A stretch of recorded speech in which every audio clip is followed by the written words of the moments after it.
In this video, you'll incorporate a contact form into the site, including an instance of the form in the site footer. You'll use a premium plugin from the Envato Market inside the Student Sandbox to add a fancy pop-up to the Contact Form 7 user notification messages. In this lesson, you'll gain more mastery of the Contact Form 7 plugin and use a premium add-on as well. If we look at the Executive Pro site we've been working on, there's a contact page that we've already incorporated into the menu. Or if you haven't, go ahead and look at that contact page using the WordPress dashboard and then opening up the contact page. As is the case often with StudioPress, they'll use a Gravity Form shortcode that's to be used with the Gravity Forms plugin. Since we're using a different Contact Forms plugin, the contact page shortcode's not working here, but we'll replace this and the content here on the contact page itself. Log into the WordPress dashboard and make sure you're on the Executive Pro site we've been working on and open up the plugins page. The second and third plugins we'd like to activate so that we can use the Contact Form 7 plugin that you've used before in your local environment and the Contact Form 7 pop-up message premium plugin that I got from the Envato Marketplace. Now that I have those two plugins activated, I can go up under Contact in the menu and look at the contact forms that I have already. Contact Form has a already populated form that they make for you, a standard form that has name, email, and subject line and message as a text area, and we'll be editing this contact form as we did before to place it on our contact form page. Here's a small challenge for you. In addition to the name and email, let's collect a telephone number for people that want to fill out this form as well, and let's make it required. Then edit the mail that gets sent to you to populate that email with the telephone number. Pause the video now and give it a try. I hope you did well with that.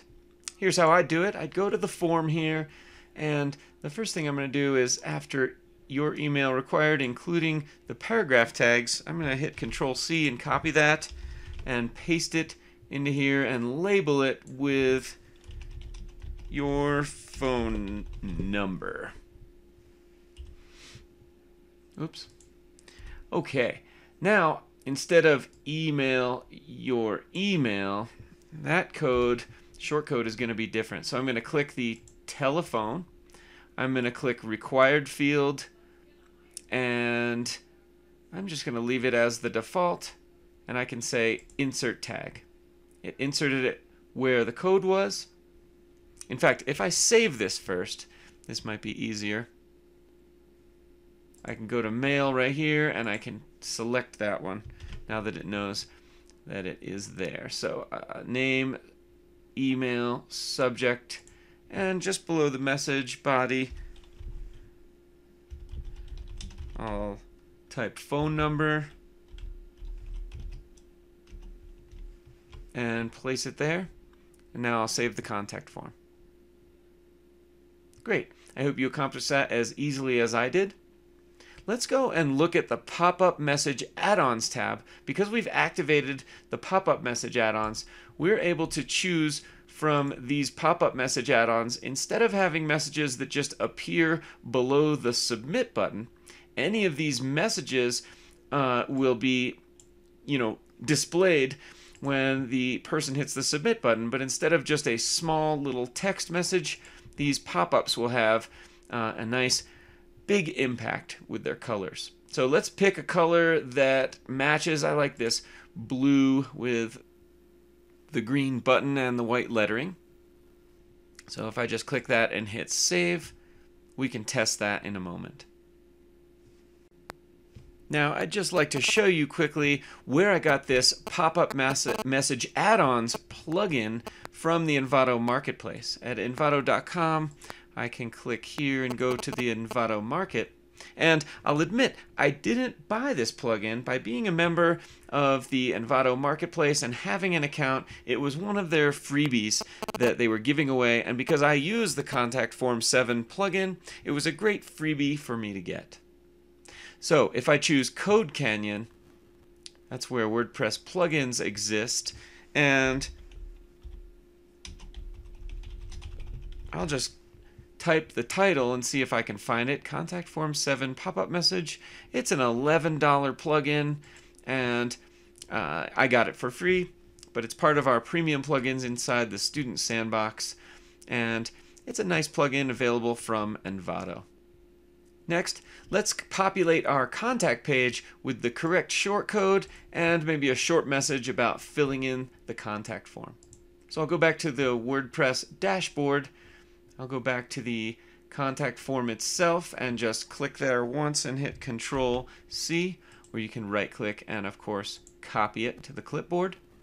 Now I'll go to Pages and All Pages inside of my WordPress website with Executive Pro, and since there's a bunch here, I'm just going to go ahead and do a search. I want to find that page called Contact Page. There it is. If you have a lot of pages or a lot of posts, the search bar up here is very useful inside the WordPress dashboard. So I'll open Contact Page, and let's put, instead of this here, I'm going to go ahead and erase all that there, and I'll put the shortcode there first, but above it I'd like to say, use the following form to contact us, or whatever message you'd like. I'll just update that page, and let's take a look at it and fill out a sample contact form and look at our pop-up. Great. And the email and the phone number is there, subject, message, and then a send button.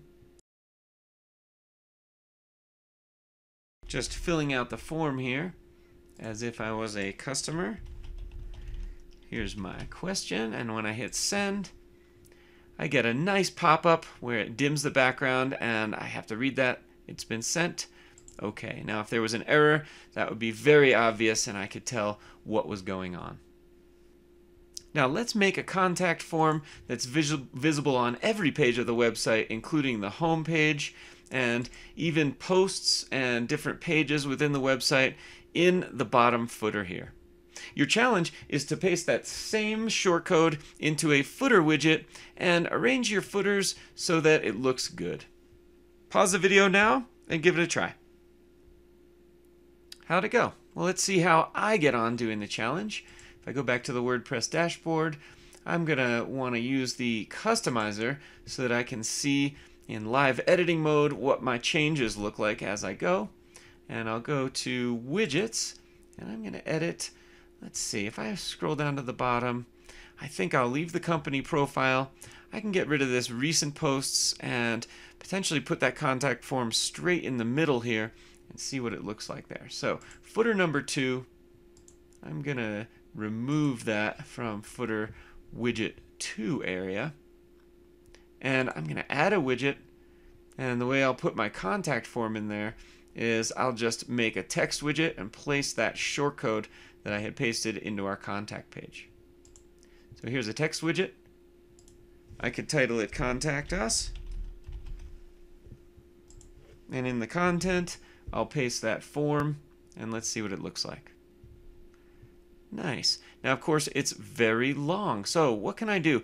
This isn't bad. This is visible on, say, every page of the website. If I look at just a page, as you scroll down the page, yeah, there's the contact form. Now, it's pretty long, so what I might do is place some more content inside of the contact, or inside of the footer widgets, so that I have a little more information down here. Maybe a listing of recent posts would be a good idea, or some more content over here on the right side as well. In this video, you added a contact form to the contact page, as well as to the footer, so it's visible on every page site-wide. You also chose a color scheme for the premium add-on pop-up message for Contact Form 7. In the next chapter, we'll start a fresh new project inside the Student Sandbox and create a modern scrolling homepage layout using another Genesis Premium child theme.